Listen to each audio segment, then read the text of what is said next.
I was 3 states away visiting my brother when my phone buzzed at 6:47 inches the morning.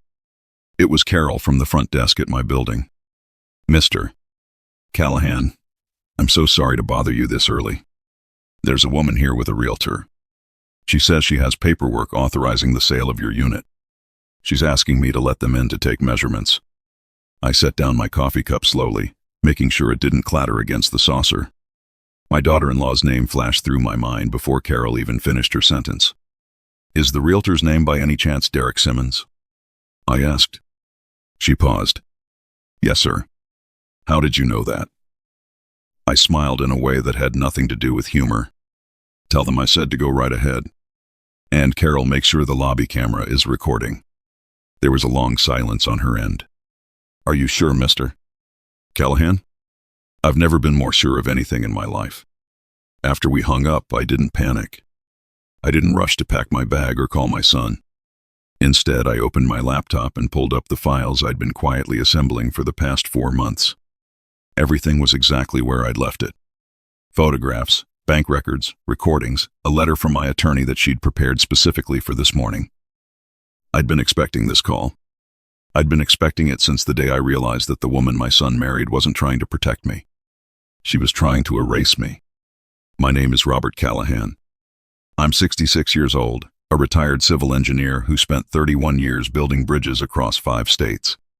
I've spent my whole career calculating load-bearing capacity, stress tolerance, the precise point at which a structure will hold, and the precise point at which it will fail. It turned out that skill transferred pretty well to understanding people too. You just had to know where to apply the pressure. My wife Diane passed away 4 years ago. Pancreatic cancer. 11 weeks from diagnosis to the end, which the doctors told us was actually fast, as if that were supposed to be a mercy. In some ways it was. In others, it was the cruelest thing I'd ever been through, watching a woman that vital disappear in less than 3 months. Diane had been the kind of person who lit up every room she entered. Not in a loud, performative way, but in the quiet way that makes you realize the room was dim before she walked in. She'd been a high school music teacher for 26 years, and half her former students still sent her Christmas cards. After she died, those cards kept coming addressed to her for 2 more years. I couldn't bring myself to return them. I still have the box. Our son, Thomas, had always been a good kid. Thoughtful, steady, the kind of boy who checked in on his teachers at the end of the school year to see if they needed anything moved or carried. He got his mother's warmth and my stubbornness in roughly equal measure, which made him both wonderful and occasionally exhausting. He'd become a structural architect, which I'll admit gave me more pride than I ever told him out loud. We had that in common. At least building things meant to last. He married Sandra 3 years ago. She was 34 at the time, attractive in a polished, deliberate way, with the kind of smile that lands exactly where it's supposed to. I tried to like her. I genuinely did. In the early months, I told myself that my unease was just the natural awkwardness of watching your son choose someone you didn't fully know yet. Diane would have been more patient with her. Diane was more patient with everyone. But Diane wasn't here, and I was. And something about Sandra made the hair on the back of my neck stand up in a way I'd learned over 6 decades not to ignore. The first sign was small. 2 months after the wedding, Thomas mentioned casually that Sandra thought it might be nice if I transferred my condo into a family trust so there would be no probate complications down the road. He said it like it was his idea, but the language was too precise, too legal. Thomas didn't talk like that. He talked like an architect, in terms of load and span and material. This was someone else's vocabulary coming out of his mouth. I told him I'd think about it and moved on. The second sign was less small. About 8 months after the wedding, they came to visit for a weekend, and I caught Sandra in my study. She wasn't looking for a book or a phone charger. She was going through the folders in my filing cabinet one by one, her fingers moving quickly and efficiently through documents she had no business touching. I stood in the doorway for a moment before she noticed me, long enough to see that she'd already gone through most of the top drawer. She looked up and smiled without even the courtesy of embarrassment. "I was just looking for some scratch paper," she said. "I hope that's okay." "Of course," I said. "Top drawer on the left. That's where I keep it." We both knew what I meant. and neither of us said another word about it. That night, after they'd gone to bed, I sat in my armchair and thought about what Diane would have told me. She would have said I was reading too much into things. She would have made chamomile tea and told me that Sandra was probably just curious and clumsy about it. She would have given every benefit of every doubt in the jar. But she also would have squeezed my hand and said, "But keep your eyes open, Robert, just in case." So I did. Over the next year, the pattern became clearer and harder to dismiss. Sandra started showing up at family gatherings with new narratives about my health that she delivered so smoothly they were almost impossible to challenge in the moment. At Thanksgiving, she mentioned to Thomas's aunt that I'd called her twice in the same afternoon asking about the same thing, seeming confused. At Christmas, she told my neighbor Bill that she was worried about me driving, that I'd seemed disoriented at a recent dinner. None of it was true, but it was all said with such gentle, convincing concern that people nodded along without questioning it. Thomas had started looking at me differently. Not with suspicion exactly, but with a softness that hadn't been there before, the kind you turn on people you're not sure can handle the full version of reality anymore. It made my chest ache in a way I hadn't felt since the hospital. The conversation that changed everything happened on a Tuesday evening in February. Thomas came alone, which was unusual, and I knew before he sat down that Sandra had sent him with a script. "Dad," he started, and then stopped, and rearranged himself on the couch like he was trying to find a comfortable angle for something uncomfortable. "Sandra and I have been talking, and we're worried about you. The condo is a lot to manage on your own. The maintenance fees, the HOA meetings, keeping up with the repairs. You've mentioned yourself that it's getting to be a lot." I had never said that. Not once. "We think it might make sense to start looking at some other options. Something that gives you a community, people around you, activities. You've been pretty isolated since Mom died." Diane had been gone 4 years. I had friends, a poker game every other Thursday, a standing lunch with 2 former colleagues, and a volunteer shift at the public library on Tuesday mornings. I was the least isolated person I knew. I looked at my son and felt 2 things simultaneously. The first was grief not for Diane, but for him, for the person I could see him becoming under her influence. The second was the cold, clear resolve that comes when you finally understand the shape of the problem in front of you. "What kind of options?" I asked, keeping my voice light. He reached into his jacket pocket and produced a glossy brochure. "Ridgemont Place. Senior living. Not a nursing home," he added quickly, just in case I thought he had any awareness of how this sounded. "It's more like a resort. They have a gym and a pool and organized day trips." I took the brochure and looked at it. The people in the photographs were smiling in the manufactured way of stock photos. The grounds were beautiful. The buy-in price printed in small text on the back page was $220,000. My condo was worth $380,000. I turned the brochure over in my hands and said, "That's a big decision. I'll think about it." That night I called my attorney, Patricia Weston. I'd worked with Patricia for 15 years, mostly on property matters during my career.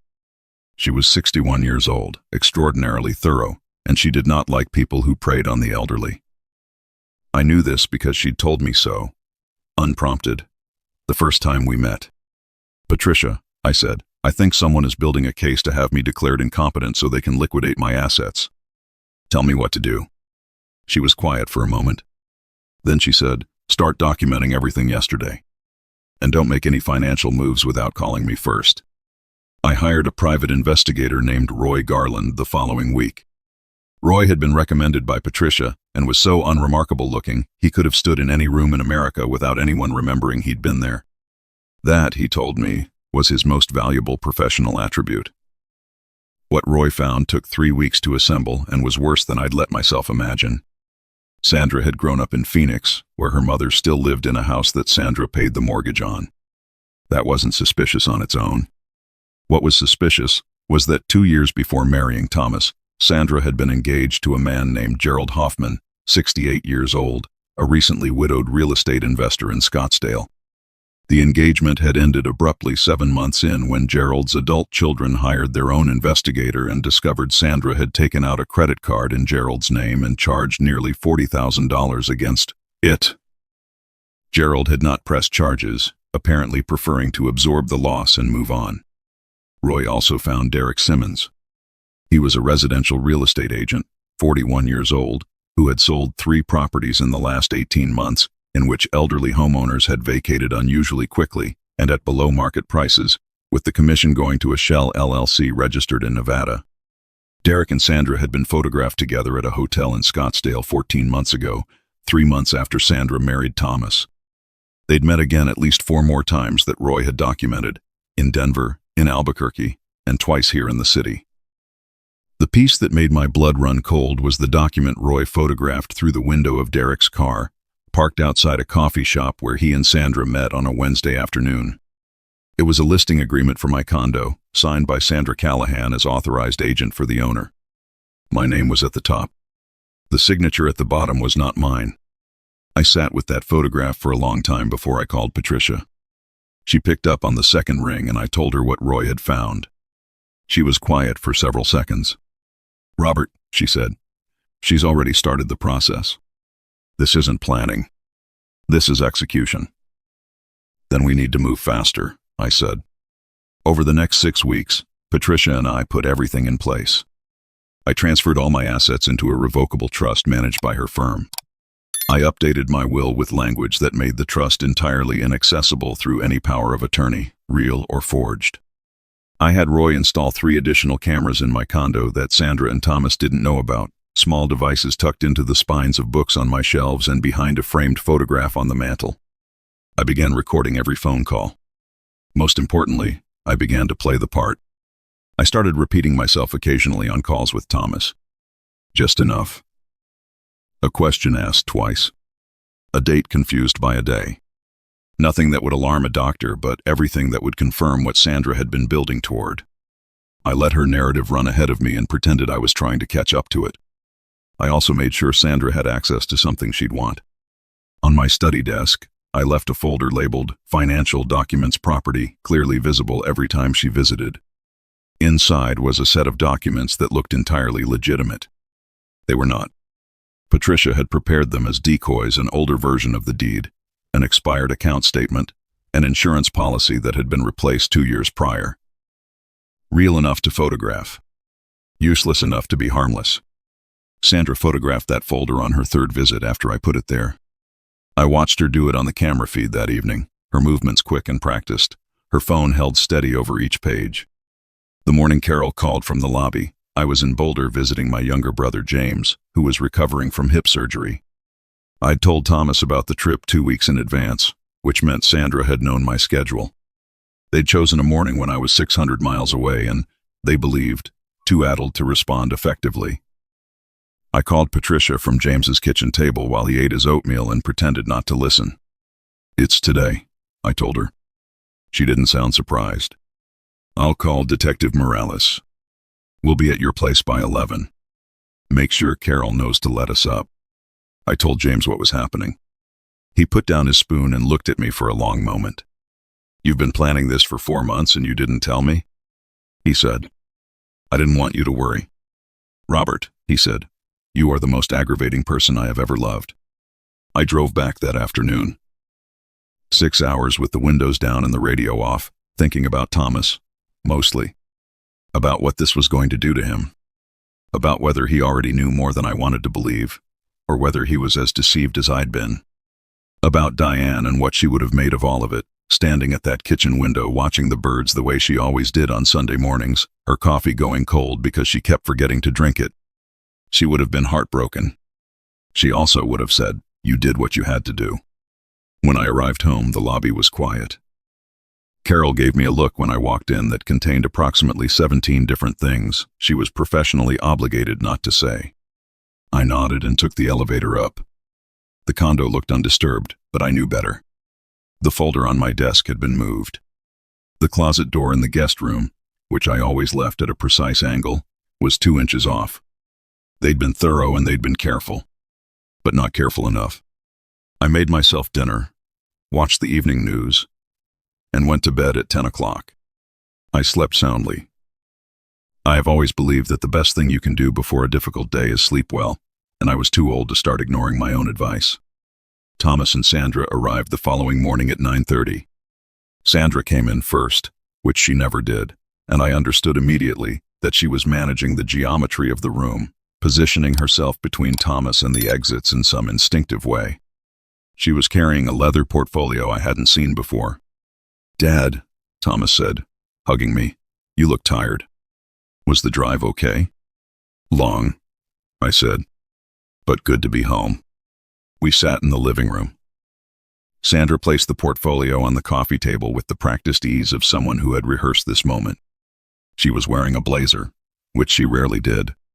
It was, I realized, her closing outfit. "We wanted to talk to you about something important," she began, and her voice was warm and measured, the voice of someone delivering news they hate to deliver.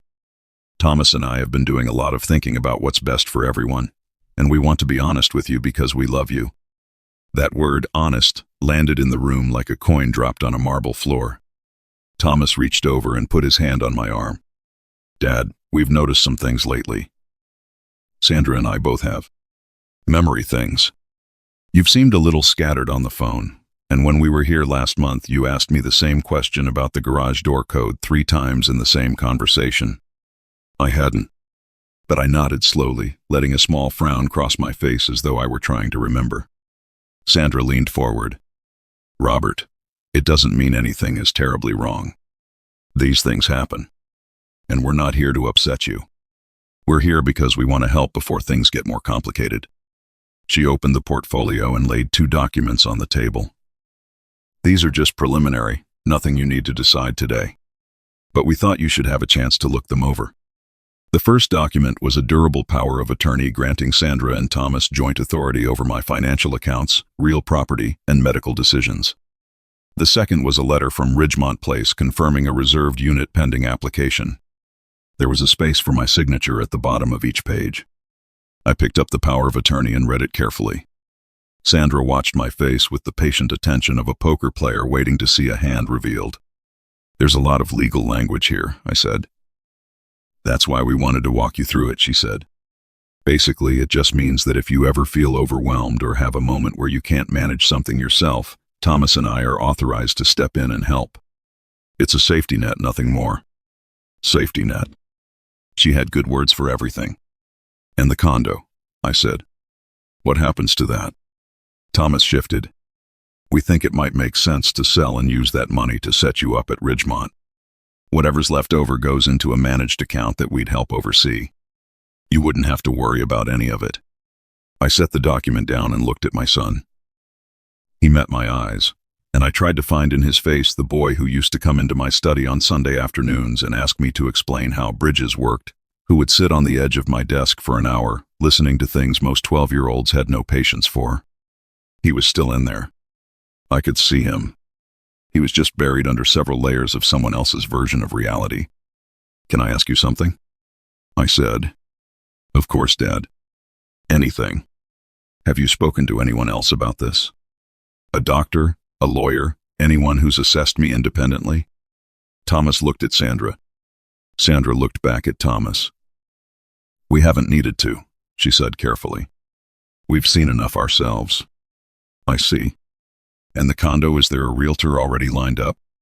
Someone you've spoken to about the value, the listing?" The question hung in the air for a moment too long. "We've done some preliminary research," Sandra said. "Nothing formal. Is Derek Simmons's name familiar to you?" The color shifted in her face. "Not dramatically. Just enough." "I don't think so," she said. "Should it be?" I stood up, slowly, and walked to the bookshelf. I reached behind the second row of books and pressed the button that Patricia had showed me on the audio device. The room was very quiet. "Sandra," I said, turning back to face her. "I know about Gerald Hoffman in Scottsdale. I know about the credit card. I know about the listing agreement you signed with Derek Simmons using my forged signature. I know about the hotel in Scottsdale 14 months ago, and the 4 meetings after that in 3 different cities." The room went completely still. Thomas looked at his wife. "Sandra, what is he talking about?" For the first time since I'd known her, Sandra had nothing to say. The warm, measured voice was gone. She sat very straight, hands flat on her knees, eyes moving over the situation the way I'd watched engineers assess a structure that was failing. "Robert," she finally said, "I think you're confused. You've been doing this lately, mixing things up, connecting things that aren't connected." "I've been confused," I agreed pleasantly. "Terribly confused. Which is why I hired a private investigator 4 months ago and had my attorney prepare documentation of everything he found." Thomas stood up. "Dad, what?" The lobby buzzer sounded. I walked to the intercom and pressed the button. "Patricia," I said. "And Detective Morales?" "Yes," said Patricia's voice. "We're here." I buzzed them up and turned back to my son. Thomas was standing in the middle of my living room, looking like a man who had just stepped onto a bridge and felt it shift beneath him. Sandra was still seated, but something had gone out of her. The performance had stopped. "Thomas," I said, "I need you to listen carefully to what happens next. Not as Sandra's husband, as my son." He looked at me with eyes that were frightened and young in a way I hadn't seen since Diane's funeral. "Dad," he said, and then he stopped. "I don't know what's happening." "I know," I said. "You're about to find out." Patricia came in first, followed by Detective Ray Morales from the Financial Crimes Unit, a quiet, compact man in his 50s who wore the expression of someone who had seen this particular situation before and found it neither surprising nor acceptable. Behind them was Roy Garland, carrying a slim case that held 4 months of documentation. Patricia set her briefcase on the coffee table next to Sandra's portfolio, which suddenly looked thin and amateur by comparison. "Mrs. Callahan," she said, "we'll need that portfolio. It contains documents that are relevant to an ongoing fraud investigation." Sandra stood up. "I'd like to call my attorney." "That's your right," Detective Morales said.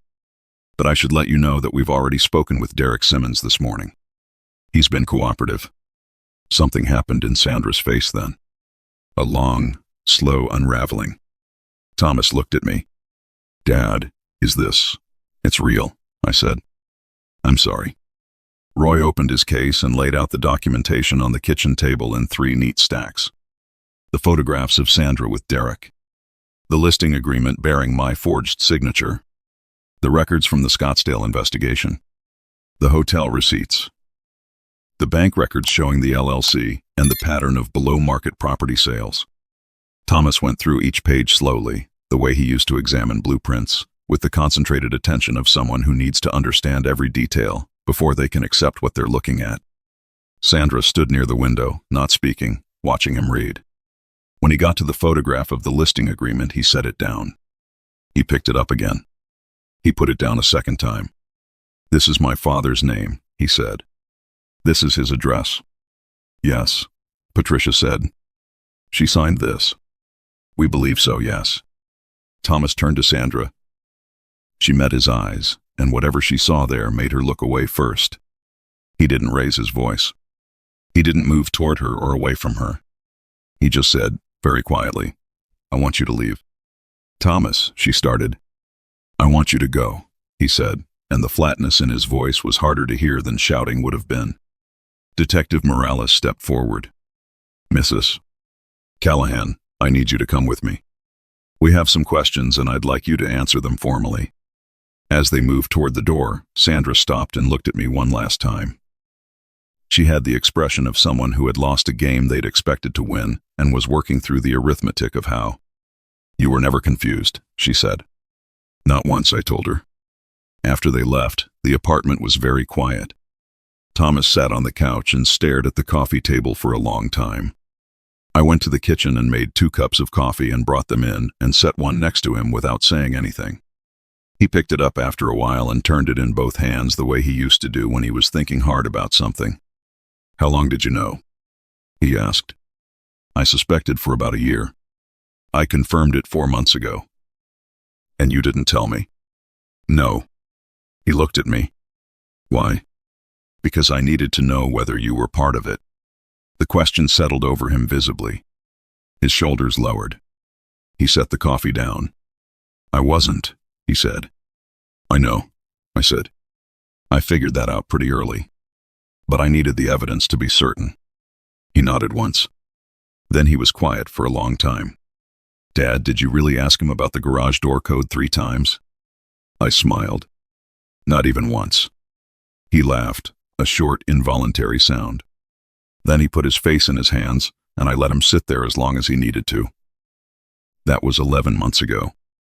Sandra pleaded guilty to forgery and attempted financial fraud. She received 3-year Dunungdaunkes with the possibility of parole in 18 months. Derek Simmons took a plea deal that resulted in the loss of his real estate license and a fine that amounted to roughly a third of what Roy estimated he'd made from the scheme. Patricia tells me that's not unusual and that I should resist the urge to feel that justice was proportionate, because it rarely is, and that's not actually the point. Gerald Hoffman's family reached out to me after the case was reported in the local paper. We had a phone call that lasted 2 hours.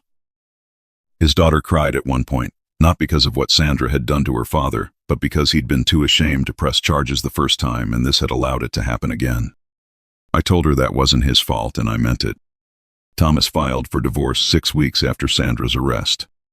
It was not a decision he made quickly or easily, and I didn't push him toward it.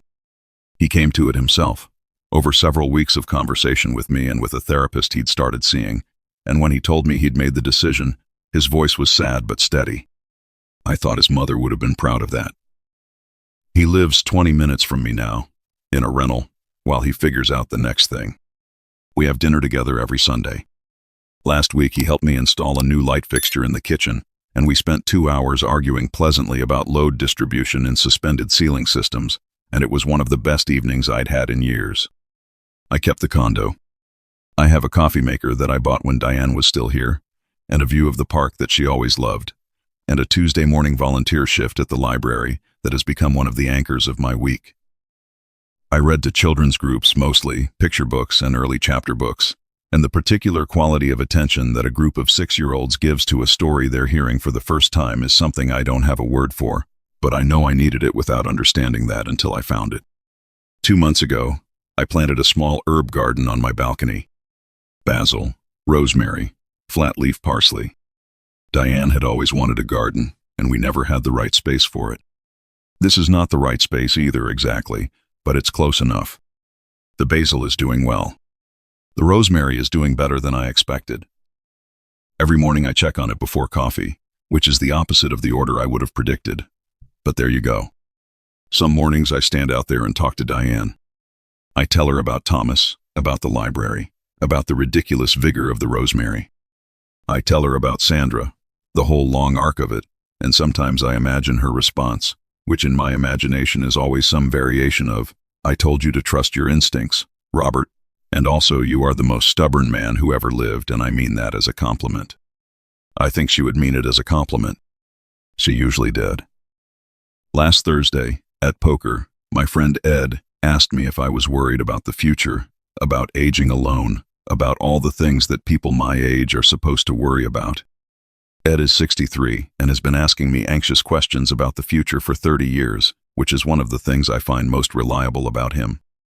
I thought about it genuinely before I answered. "I'm not worried," I told him. "I know what I have. I know what I'm worth. And I know that nobody gets to decide that for me." He looked at me for a moment and then nodded slowly, the way people nod when they've heard something they needed to hear without knowing it. "That's a good way to be," he said. I dealt the next hand and thought about bridges. About the way a properly built structure distributes weight so evenly that no single point bears more than it can hold. About the difference between structures that survive because they were built to be rigid and structures that survive because they were built to flex. About Diane, who had been both and neither and something better than either. About Thomas, learning to bear his own weight again. About a herb garden on a balcony that nobody told me to plant, doing better than expected in imperfect conditions. About the particular silence of a well-built life, which is not the silence of absence but the silence of things that are holding, quietly and firmly and entirely on their own terms. I won the hand, as it turned out. I usually do. Getting older doesn't mean becoming a target, it means you've spent decades building something worth protecting. Robert never panicked, never begged, never let anyone's version of him replace his own. He simply stayed steady, kept his eyes open, and trusted what he knew. The herb garden, the Sunday dinners, the quiet mornings, That's not what's left after the storm. That's what the storm was never able to touch.